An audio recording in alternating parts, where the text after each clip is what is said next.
दोस्तों, स्वागत है आपका लीगल इंसाइट्स पर। अगर आप कोई मैट्रिमोनियल लिटिगेशन फेस कर रहे हैं, कैसे उसको जल्दी से जल्दी एंड किया जा सकता है, ये एक इम्पॉर्टेंट मुद्दा है जो कि इस वीडियो में मैं डिस्कस करने वाला हूं। मेरा नाम है एडवोकेट अनुज गर्ग। बहुत ध्यान से आप इस वीडियो को देखिए और आपको पता लगेगा कि इंडिया में क्या सिनेरियो है, किस तरह से कानून काम करता है, किस तरह से कोर्ट्स काम कर सकते हैं, क्या मैट्रिमोनियल लिटिगेशन का फ्यूचर है। उन सब चीज़ों के बारे में यहाँ पर मैं डिस्कस करूँगा। पहली बात, इंडियन सिनेरियो क्या है, इंडियन कानून के हिसाब से जो वर्किंग है। अगर आप इस लिटिगेशन को फेस कर रहे हैं कुछ टाइम से तो आपको थोड़ा आइडिया लग गया होगा। बाकी मैं इस वीडियो में आपको बताता हूं। जो लॉ है, अगर लॉ की बात करें, 498A आईपीसी देख लीजिए, 406 आईपीसी देख लीजिए, 125 सीआरपीसी है, डोमेस्टिक वायलेंस एक्ट है, चाइल्ड कस्टडी के जो प्रोविजंस हैं, सभी में आप देखेंगे कि जो लॉ है वो टोटली बायस्ड है इन फेवर ऑफ फीमेल्स। जो फीमेल कह दे, लॉ जो है उसी के अकॉर्डिंग काम करेगा, कोर्ट्स उसी के अकॉर्डिंग काम करेंगे। ठीक है, तो ये तो आपने अभी तक देख ही लिया होगा कि लॉ जो है फीमेल्स के फेवर में ही है। इट इज़ टोटली बायस्ड, कहीं इक्वालिटी नहीं है लॉ में। जितनी मर्जी डायरेक्शंस दे ली हो हायर कोर्ट्स ने, सुप्रीम कोर्ट ने अरनेश कुमार की जजमेंट दे दी कि नहीं, वहाँ पर पुलिस हरास नहीं कर सकती हस्बैंड्स को। एक कानून बनाया गया, एक प्रोसीजर बनाया गया, उसी के तहत उसको काम करना है। 41A सीआरपीसी में नोटिस देना एंड ऑल सब चीज़ें हैं। बट आप फिर भी देखेंगे पुलिस जो है हरास कर रही है हस्बैंड्स को, उनके फैमिली मेम्बर्स को। जैसे ही वाइफ एक कंप्लेंट दे देती है पुलिस को, पुलिस का फ़ोन इमीडिएटली आ जाएगा, नोटिस आ जाएगा। दूर दूर के रिश्तेदारों को कॉल कर लिया जाता है जस्ट टू एक्सटॉर्ट मनी। और पुलिस कुछ नहीं कर रही, कोई फेयर इन्वेस्टिगेशन नहीं करती। जो लड़की पक्ष ने बता दिया उसी के बयान 161 सीआरपीसी में नोट किए, उसी के बेस पे एफआईआर कर दी, उसी के बेस पे फिर आगे की सारी कार्रवाई कर दी। अगर आप बहुत ज़्यादा इन्फ्लुएंस कर सकते हो पुलिस को, पैसा दे सकते हो, तो कहीं ना कहीं आपको थोड़ा बहुत रिलीफ मिल जाता है। बट फिर भी फेयर इन्वेस्टिगेशन जिसे हम कहते हैं, जस्टिस ओरिएंटेड इन्वेस्टिगेशन जिसे हम कहते हैं, वो पुलिस नहीं कर रही है अभी भी इन मैट्रिमोनियल लिटिगेशन में। प्रोटेक्शन ऑफिसर दो डोमेस्टिक वायलेंस एक्ट में सरकार की तरफ से लगाए जाते हैं, उनको पैसा भी दिया जाता है जस्ट, लेकिन वो भी ऑन पेपर्स ही है। एक्चुअली में वहाँ पर भी सिर्फ मनी को एक्सटॉर्ट किया जाता है, हस्बैंड से पैसा लिया जाता है, उनके रिलेटिव से कि आपका नाम निकाल देते हैं या कुछ कुछ इस तरह से। और जो फॉल्स या वेग डीआईआर जो है बिना किसी इंक्वायरी के, वो वहाँ कोर्ट में सबमिट कर दी जाती है। कानून में प्रावधान है कि हाँ, डोमेस्टिक इंसिडेंट रिपोर्ट आनी चाहिए प्रोटेक्शन ऑफिसर की, बट वो जस्ट एक फॉर्मेलिटी है। अब तो सुप्रीम कोर्ट ने ये भी कह दिया कि विदाउट डीआईआर भी आप मेंटेनेंस लगा सकते हो या कुछ भी ऑर्डर पास कर सकते हो। तो ये डीआईआर की जो एक वैल्यू है वो भी इन्होंने ख़त्म कर दी है। केस रजिस्टर होता है मान लो पंजाब के किसी शहर में, और वहाँ पर हस्बैंड जो है मान लो बेंगलोर में है, हैदराबाद में है, बॉम्बे में है, तो डीआईआर जो है पंजाब के उसी शहर में बैठकर बन जाएगी। प्रोटेक्शन ऑफिसर कहीं पर ये नहीं करते कि हाँ उनको फ़ोन भी कर रहे हैं या कोई इन्वेस्टिगेशन कंडक्ट कर रहे हैं, कहीं नेबर्स के जाके पूछ रहे हैं, कुछ नहीं ऐसा होता। ऑन द स्पॉट डीआईआर बन जाती है, पैसा दो और वहाँ पर रिपोर्ट जो है कोर्ट में चली जाती है। 498A आईपीसी को आपने देख लिया होगा। हमारे पास बहुत सारे प्रोविज़न है जहाँ पर बोलते हैं स्पीडी ट्रायल होना चाहिए, फंडामेंटल राइट है। 309 सीआरपीसी में भी प्रोविज़न है कि डे टू डे आप प्रोसीडिंग्स वगैरह कंडक्ट करो उस क्रिमिनल केस में। बट 498A आईपीसी फिर भी आप देखेंगे सालों साल चलता रहता है। पहले ट्रायल कोर्ट में 3-4 साल जो लगते हैं इंडिया में, मैक्सिमम जगह मैंने देखा है, एक्सपीरियंस किया है कि 3-4 साल से पहले 498A आईपीसी का ट्रायल जो है नहीं ख़त्म होता। उसके बाद फिर वो अपील में चला जाता है, अपील में फिर से 1.5-2 साल लग जाते हैं। उसके बाद भी अगर कुछ हो हाई कोर्ट में जाता है तो वहाँ पर भी टाइम लग जाता है। तो 498A इटसेल्फ ही एक हरासमेंट बन जाती है ट्रायल फेस करना।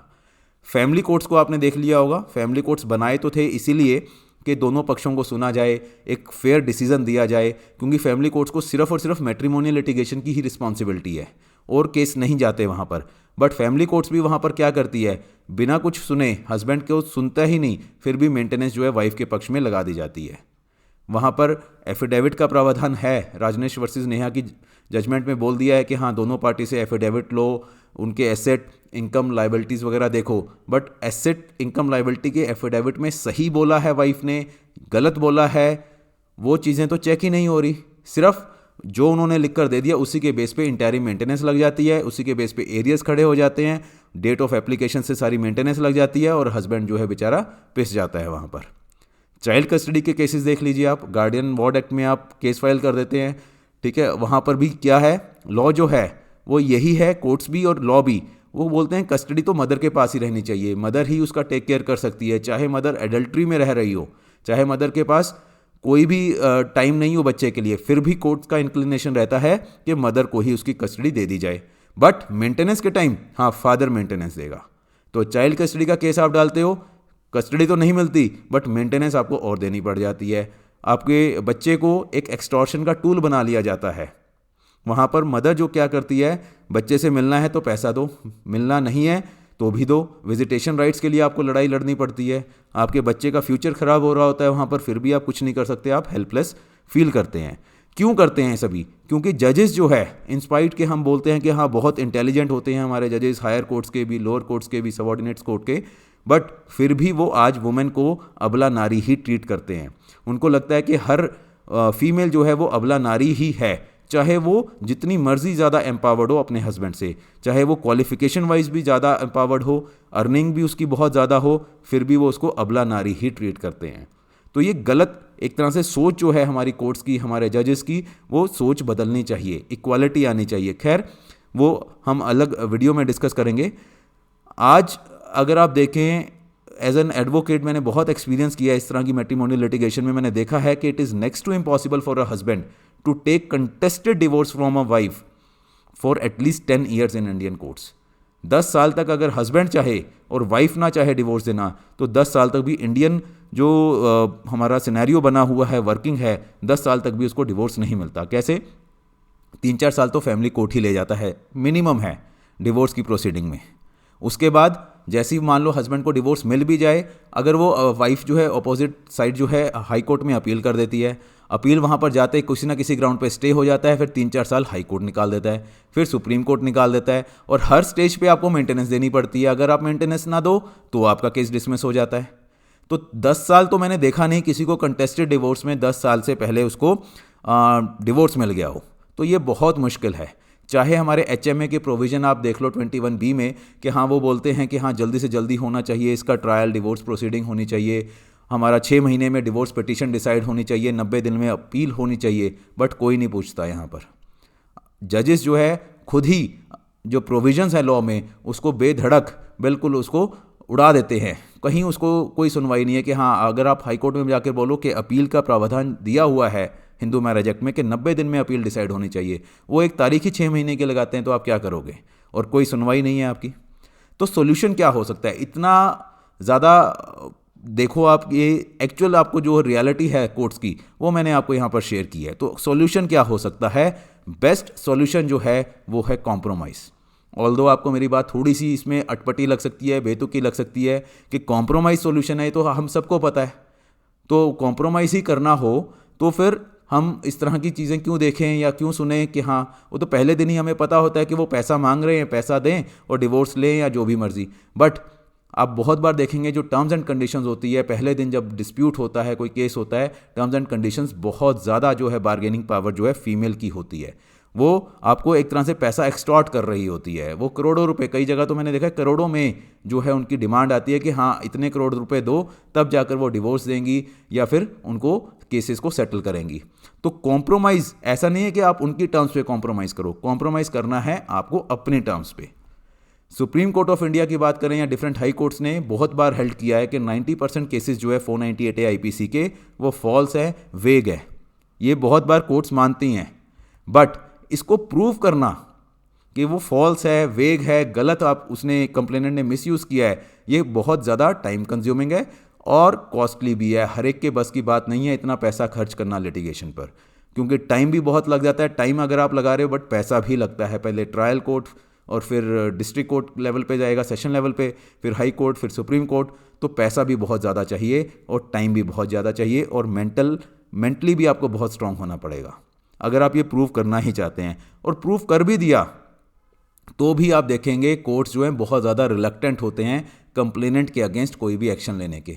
बहुत बार मैंने ऐसी जजमेंट्स देखी हैं ट्रायल कोर्ट्स की, वहाँ पर लिखा होता है कि हाँ वाइफ ने एलिगेशन गलत लगाया, झूठा एलिगेशन लगाया, हस्बैंड बरी हो गया, अपील में भी बरी हो गए, बट उसके बावजूद कोई भी ट्रायल कोर्ट मैंने नहीं देखा जो अपने आप सू मोटो उस वाइफ के अगेंस्ट इनिशिएट कर रहा हो प्रोसेस के तूने फॉल्स केस यहाँ पर कोर्ट में आपने सबमिट किया। कोई नहीं ऐसा करता। हस्बैंड के पास इतनी ताकत ही नहीं रहती कि 4 साल 5 साल का ट्रायल के बाद वो वाइफ के अगेंस्ट कोई और वहाँ पर कंप्लेंट्स वगैरह वहाँ पर फाइल करे। तो मेरी एक फेयर एडवाइस रहेगी, आपको कोई भी एडवोकेट, आपका एडवोकेट कभी ये गाइड नहीं करेगा कि आप कॉम्प्रोमाइज़ कीजिए या क्योंकि अगर आप देखें तो लिटिगेशन तभी होगी जब दो पार्टीज लड़ेगी, कॉम्प्रोमाइज़ हो गया तो कोई लड़ाई नहीं है, तो वो चीज़ें भी कंसिडर की जाती है। तो मेरी आपसे फेयर एडवाइस रहेगी कि हमेशा सेटलमेंट की जो एक ऑप्शन है वो ओपन रखिए। Always keep doors open for the settlement. मैं ये नहीं कह रहा कि उनकी टर्म्स पे, मैं ये कह रहा हूँ कि अपनी टर्म्स पे सेटलमेंट के लिए हमेशा तैयार रहिए। हमेशा एक चीज़ याद रखना कि मैट्रिमोनियल लिटिगेशन जो है वो एक प्रेशर गेम है। कोई यहाँ पर जीतता या हारता नहीं है, कोई नहीं जीतेगा। इवन आप देखेंगे कि वाइफ भी जीत नहीं रही है, बट हाँ वो आपको तंग कर रही है, हरास कर रही है। साल 2 साल बाद उसके घर वाले भी तंग हो जाते हैं, वो भी तंग हो जाती है। तो यहाँ पर लूज़र ही है हर कोई। बट ये है कि आप जो है एज अ हस्बैंड एक रिसीविंग एंड पे है। तो जस्ट ट्राई कीजिए कि अपोजिट साइड को जितना ज़्यादा प्रेशराइज कर सके उतना कीजिए। और कैसे? Bye filing maximum counter cases. जितने काउंटर केसेस आप फाइल कर सकें उतने कीजिए, चाहे इन पर्सन कीजिए, चाहे कोई जूनियर एडवोकेट से कीजिए या सीनियर एडवोकेट से कीजिए, जैसे भी आपके पास रिसोर्सेज हैं। याद रखना जो कोर्ट्स हैं बहुत रिलक्टेंट रहती है वाइफ के अगेंस्ट कोई भी एक्शन लेने के लिए, तो बट प्रेशराइज करने के लिए मेंटली ये काउंटर केसेस बहुत ज़रूरी है। मेरे डिफरेंट अलग वीडियोस मिलेंगे जहां पर मैंने 340 CRPC पर्जरी के बारे में बात की है, फॉल्स एविडेंस के बारे में बात की है, फॉल्स डॉक्यूमेंट्स के बारे में बात की है कि फैब्रिकेट किए, फॉर्ज किए डॉक्यूमेंट, ठीक है। 211 में आप कंप्लेंट एक्सटॉर्शन में कर सकते हो, डेफेमेशन है, सिविल डेफेमेशन, क्रिमिनल डेफेमेशन, उसके फादर के अगेंस्ट कीजिए, उसके ब्रदर के अगेंस्ट कीजिए। आप दुनिया जहान के मैक्सिमम काउंटर केसेस कीजिए just to pressurise the opposite side. जितना ज़्यादा प्रेशराइज करेंगे उतनी जल्दी आपकी सेटलमेंट होगी। और जब आपकी टर्म जो है सेटलमेंट की आपको सूट करे, उस दिन मैं आपको गाइड करूंगा कि ये आप सेटल कर लीजिए। मान लीजिए फॉर एग्जांपल जिस दिन FIR के लिए कंप्लेंट दी जाती है वुमेन सेल में, उस दिन लड़की वालों की डिमांड आती है 50 लाख की, बट आपकी पॉकेट अलाउ करती है सिर्फ और सिर्फ 5 लाख। 1 मिनट के मैं एग्जांपल दे रहा हूं, मैं ये नहीं कह रहा आप 5 लाख दीजिए या 50 लाख दीजिए। जैसे ही आप बेल ले लेते हैं उनकी डिमांड जो है 50 लाख से घटकर 35 लाख पर आ जाती है। और आगे चलेंगे और आप थोड़ा सा एक आधा स्टेप लेंगे, कोई आप उसकी कॉन्ट्राडिक्शंस पकड़ लेते हैं, डिफरेंट कॉन्ट्राडिक्शन तो होगी क्योंकि झूठी होती हैं कंप्लेंट्स। तो कॉन्ट्राडिक्शन जैसे आप पकड़ेंगे, कोई काउंटर एक केस आप करेंगे, डेफेमेशन का करेंगे, उसके फैमिली मेंबर्स को इन्वॉल्व करेंगे, आप देखेंगे वो 35 लाख 25 लाख पर आएगा, 15 लाख पर आएगा। हो सकता है साल 1.5 साल 2 साल में वो 15 लाख 5 लाख पर भी आ जाए। बट आप ये ईगो मत रखिए कि नहीं मुझे तो पैसा देना ही नहीं है। अगर है वो ईगो तो थोड़ा सा टाइम लगेगा, बट वो भी मिल जाएगा, बट टाइम कंज्यूमिंग है। हर एक के हालात सेम नहीं होते, हर एक के सर्कमस्टांसेस अलग है, फैमिली कंडीशंस अलग हैं। वो सब चीज़ें आप कंसिडर कीजिए और जिस दिन सेटलमेंट आपको लगे कि अब आपको सूट कर रही है उस दिन आप कर लीजिए। एटलीस्ट अपनी फैमिली के लिए आप मेंटल पीस को बाय कीजिए। आप ये सोचिए कि आप 5 लाख अगर दे रहे हैं तो वो उसको नहीं दे रहे, बट आपको एक प्रॉब्लम हो गई थी, कुछ इशू हो गया था आपकी फैमिली में, मान लीजिए, आप उसको ठीक करने के लिए अपनी फैमिली के मेंटल पीस के लिए उससे साथ कॉम्प्रोमाइज़ कर रहे हैं और साथ ही साथ डिवोर्स भी हो जाएगा आपका। इंडियन कोर्ट्स में कितना टाइम लगता है मैंने उसे पहले आपको बताया है।